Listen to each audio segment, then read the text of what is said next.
The story begins as a group of kids dream about becoming treasure hunters with the goal of obtaining riches and glory. Everyone is in total agreement, including the kid that's dressed like a cardboard box, and they vow to become the best heroes in the world. Treasure hunters travel the world to explore ruins called treasure vaults so they can collect the relics hidden inside. They risk their lives fighting monsters called phantoms, but in return they can obtain vast riches and glory.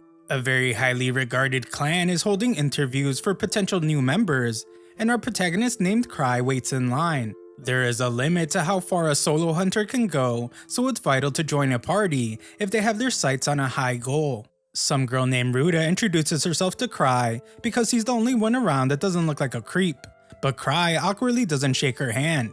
Ruta wants to join a party because she has been having a hard time with a certain treasure vault, but some guy mocks her for trying to do so while only being level 3. Ruta is insulted when he calls her an amateur, but the guy points out that she's too low of a level to join the renowned First Steps clan. He recommends that she just run to her mommy, so Ruta challenges him to a fight. The argument is broken up, and Cry is glad that the commotion is over. Inside, Ruta is overwhelmed by all the hunters that are trying to join the First Steps clan, and she is shocked to hear that this is Cry's 5th time being at one of these interviews. Skill is everything for hunters. Those with talent can instantly make a name for themselves and climb the ranks. Those without talent, however, can only cling to the few chances they get. The First Steps clan consists of several parties, and the Archbrave party is the strongest at this interview. They even managed to complete a level 7 treasure vault with just 6 of their members. Their leader is Arch Rodin, and if he accepts a hunter, then they are guaranteed to be successful.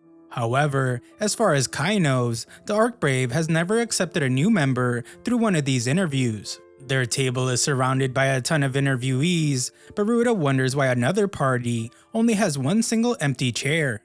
Just then, the big guy named Greg comes out of nowhere and explains that that table belongs to the party that originally founded First Step.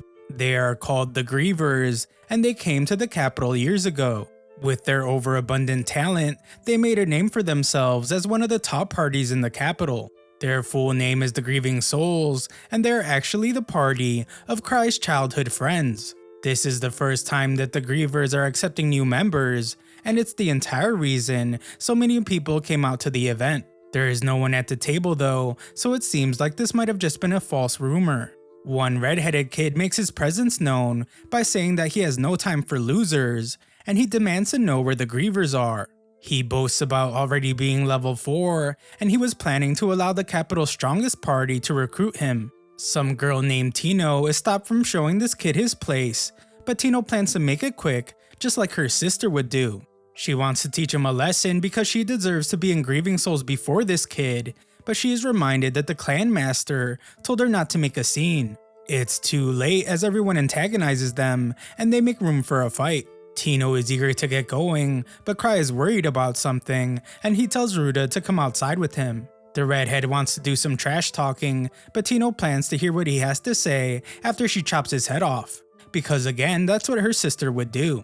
As Cry makes his escape, he thinks about how he never should have come today. As anticipation for the fight reaches its peak, Tino senses something shocking enough to draw her attention away. She completely ignores the feverish chanting for the battle and pays no attention to the redhead powering up his sword. Instead, her focus is now completely on Cry. Tino shocks everyone by rushing to Cry, but what's even more strange is that she calls him Master. It turns out that Cry is actually the First Steps clan master and leader of Grieving Souls. The clan was waiting for him to get started, and everyone is shocked to realize who he is. In this golden age of treasure hunters, one man stood amongst all of them, and his name is Cry. Several years before all this, Cry and his friends arrived at the capital. They were new, but they were finishing treasure vaults suited for beginners and record speeds. One time Cry was saved by his friend, but his friend just assumed that he was just acting as bait. Cry and his friends all shared the same dream of becoming great hunters, but the amount of talent they had was not equal. His 5 friends possessed monstrous potential, so Cry considered himself to be exceedingly ordinary compared to them. That was when Cry decided that he would only get in their way if he stayed with them. They were all really close friends, so they never said anything, so Cry knew that he would have to make the decision to leave himself. Cry told them all goodbye one day, but they shockingly decided to make him their leader instead. They were all in total agreement, so Kai wondered if they even listened to what he just said. The decision was already made for him, so Kai has spent the last 4 years as the leader of a party of his gifted childhood friends. The entire time, wishing that he could just retire from being a hunter altogether. Back to the present, Ruta can't believe that she was talking to the clan master of First Steps. Cry was super late to the interview because he overslept, but Ark thinks that it was just a joke. Tino tells Ark to get away from him because she hates how superficial he is, but Ark just thinks she's joking too. He credits Kai for diligently scouting the crowd, but he's way off. Ark's impressed that Kai went undercover without his uniform, but again Kai points out that he really did just oversleep. Tino has had enough of Ark, so she wants him to be removed from the clan altogether, but this guy is the leader of Ark Brave.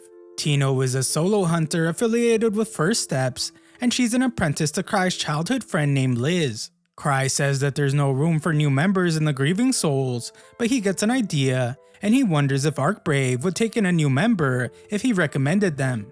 Ark trusts Cry with all his heart, so he says that he would. This shocks everyone in the room because Ark Brave rarely ever accepts anyone, but Ark says that one person wouldn't hurt. Cry is glad that Ark is such a generous guy, but one of their members is furious about having someone forced onto their team. Tino assumes that she's the one he will be recommending, so she is really grateful. She is distracted when the mullet head from earlier wants his revenge, but Cry says to leave him be. The kid introduces himself as Gilbert, and Cry is surprised to hear that he isn't in a party, even though he's level 4. Cry can tell that this kid won't be an asset immediately, but he will become something special once he gets training from Ark and the others. Cry, however, is really bad at judging people, so whoever he picks to join Ark will be totally based on luck. Cry then shocks everyone when he chooses to recommend Gilbert, but only on one condition. He explains that the most important thing for a hunter is to not lose, because being weak only puts their party in danger. Because of this, he needs Gilbert to show that he's not going to lose. Cry gives Gilbert a fair warning though, because he has never lost a single time since becoming a hunter. Everyone is amazed by Cry's confidence, but Cry knows that this fact is only true because he has actually never been in a proper fight before. Cry doesn't plan to fight directly this time either. He makes things way more interesting by telling everyone that whoever ends up with his ring will be the one he recommends to join Ark Brave. Cry starts off the madness by giving the ring to Gilbert, so Tino instantly kicks the mullet head right in his face. The ring is dislodged from his hands, and everyone wonders if he's even alive anymore. Everyone goes crazy as they go after the ring, and Cry tells them that it's actually a relic that they can keep if they get it.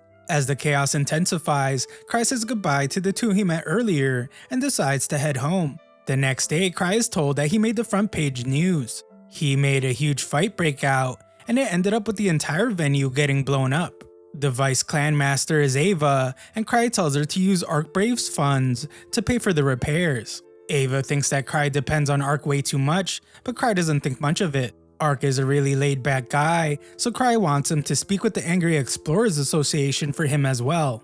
The Explorers Association wants to speak with Kai directly, but Cry doesn't want to go outside without an escort. To make things worse, his disguise relic was broken as well. His disguise relic is called the Reversible Face, and it allows its user to have any face they want. Ava assures him that no one will attack him during the day, so Cry decides to just go. At the Explorers Association, Cry begs for mercy and apologizes for causing so much commotion. The association branch manager is Gark, and he tries to calm Cry down. Cry frantically continues to defend himself and points out that no civilians were hurt. Gark's assistant wishes that Gark wouldn't scold Cry so hardly, but Gark points out that he hasn't even said anything yet. Gark explains that while no one has formally complained about the incident, clans like First Step still need to set an example for the other hunters. He can't just let Cry go unpunished. The Explorers Association gets tons of jobs, and some of them hardly pay any money. The other problem they have is that some jobs are so incredibly difficult that nobody will do them. The hunters call these types of jobs chores. Gark plans to punish Cry with one of these chores, and he gets upset when Cry seems like he's going to reject it. Cry clears things up by accepting the punishment, but he points out that what he did this time wasn't actually that bad. Cry looks through the book of chores, and he plans to pick an easy one that he will just pass on to Ark anyway. Cry finds the perfect level 3 chore, and he calls it corpse retrieval duty. The girl points out that it's actually a rescue mission, and she wishes that he wouldn't joke about the hunters not surviving. After he leaves, Gark is impressed with Cry for actually choosing the most dangerous mission. When he returns to his clan house, Cry is shocked to hear that everyone else in the clan is out doing something. Tino reveals that she ended up with his ring because she didn't want anyone else to touch it, and she is glad to hear that she can really keep it. She is surprised when Cry asks if she is free right now, and she eagerly says that she has never been more free in her life. Tino's clearly expecting for him to ask her out on a date, but Cry just wants her to do the chore. Tino runs away as fast as she can, but Cry uses his hounding chain to capture her. Tino has never been more disappointed, as she just wanted to go have some ice cream with Cry. Instead, he just pushed a terrible chore onto her. What's worse is that she's just a level 4 and she can't rescue 5 people on her own. Tino knows that he sends his subordinates on missions where they nearly meet their demise to make them stronger, but she begs Cry not to get carried away with this kind of Spartan training. Kai agrees that she shouldn't go alone. Tino assumes that this means he will be going with her, but she is disappointed to find that he just teamed her up with the hunters he met earlier. Thanks for watching my recap. Subscribe to the channel for more videos.